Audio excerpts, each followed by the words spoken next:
ગુજરાતમાં સ્માર્ટ મીટરના નામે સરકાર જે ગતકડું લાવી છે તેના કારણે ફરી એકવાર જનતા રોષે ભરાઈ છે। લોકોનું કહેવું છે કે સ્માર્ટ મીટર જે લગાવવામાં આવી રહ્યા છે તેમાં હાલની વર્તમાન સ્થિતિ કરતાં વધારે બિલ આવી રહ્યું છે, તેના કારણે લોકોના ખિસ્સા ઉપર અસર પહોંચી રહી છે। આ બાબતને લઈને રાજ્ય સરકારે પણ મહત્વનો નિર્ણય લીધો છે કે સ્માર્ટ મીટર તો લગાવવામાં આવશે પણ સાથે જૂના મીટર પણ રહેશે અને તેની કમ્પેરિઝન કરવામાં આવશે। બિલને લઈને લોકોની જે ગેરસમજણ છે તે દૂર કરવામાં આવશે, પરંતુ લોકો હજી પણ સમજી નથી રહ્યા અને પોતાનો વિરોધ નોંધાવી રહ્યા છે। અમદાવાદના નરોડા વિસ્તારમાં મહિલાઓ મેદાને ઉતરી છે, તેમના દ્વારા તંત્રને ચીમકી આપી છે। શું કહી રહ્યા છે મહિલાઓ, શું ચીમકી તેમના દ્વારા આપવામાં આવી છે, વાત કરીશું આ વિડીયોમાં। વૈષ્ણવજન તો તેને કહીએ જે પીડ પરાઈ જાનાને રે। નમસ્કાર દર્શક મિત્રો, નવજીવન ન્યૂઝમાં આપનું સ્વાગત છે। હું છું ફૈઝાન। વડોદરાથી શરૂ થયેલો સ્માર્ટ મીટરનો વિરોધ છે તે સુરત પહોંચ્યો હતો, સુરતથી સુરેન્દ્રનગર પહોંચ્યો હતો અને હવે આ સ્માર્ટ મીટરનો વિરોધ અમદાવાદમાં પણ શરૂ થયો છે। સમગ્ર ગુજરાતભરમાં લોકો સ્માર્ટ મીટરનો વિરોધ કરી રહ્યા છે। કોઈ આવું નથી કહી રહ્યું કે અમારા ઘરે આવીને લગાવી જાઓ, કેમ કે રાજ્ય સરકાર ઉપર જે રીતે આક્ષેપો લાગી રહ્યા છે કે સ્માર્ટ મીટર છે તેના બિલમાં જે રીતે વધારો હોવાનો આરોપ લોકો કરી રહ્યા છે કે હાલ પ્રવર્તમાન જે બિલ આવે છે તેના કરતાં 2 થી 3 ગણા વધારે બિલ સ્માર્ટ મીટરમાં આવે છે। આને લઈને તેઓ લગાવવા માંગતા નથી।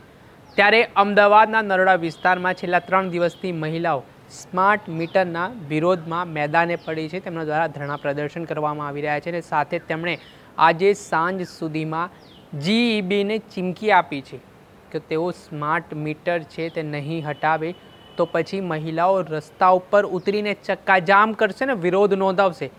પહેલાં તો જે વિરોધ પ્રદર્શન કરનારી મહિલાઓ છે તેઓ શું કહી રહ્યા છે તે સાંભળી લો। देखिए, हम सब लोग यहाँ पे 3 दिन से धरने पे बैठे हुए हैं। सुबह से लेके पूरी रात तक सब यहाँ पे बैठे हुए हैं, जेंट्स लेडीज सब लोग।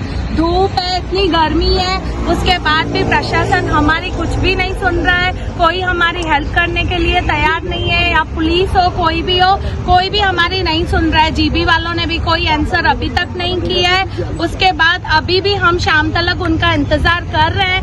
अगर किसी ने हमको कोई भी जवाब नहीं दिया, कुछ भी नहीं हुआ, उसके बाद हम लोग चक्का जाम करेंगे और हम लोग विधानसभा तक जाएंगे, वहाँ पे भी हम लोग ताले लगवाएंगे। उसके बाद भी हमारा किसी ने नहीं सुना तो हम रेल भी रोक लेंगे।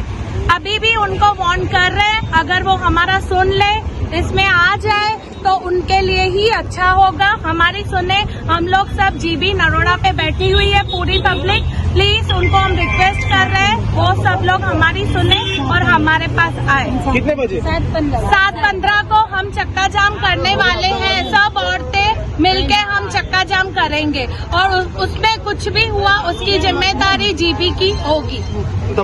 આ મહિલા છે તેઓ અમદાવાદના નરોડા વિસ્તારમાંથી છેલ્લા 3 દિવસ ધરણા પ્રદર્શન જે સાથી મહિલાઓને લઈને કરી રહ્યા છે। તેમનું કહેવું છે કે જો સરકાર અમારું નહીં માને તો અમે વિધાનસભામાં જઈને ત્યાં પણ તાળાબંધી કરીશું, ત્યારબાદ અમે ચક્કાજામ કરીશું, વિરોધ નોંધાવીશું ને સાથે આગામી સમયમાં જે વિરોધ હશે તે ઉગ્ર હશે તે પ્રકારની ચીમકી પણ મહિલા દ્વારા ઉચ્ચારવામાં આવી છે।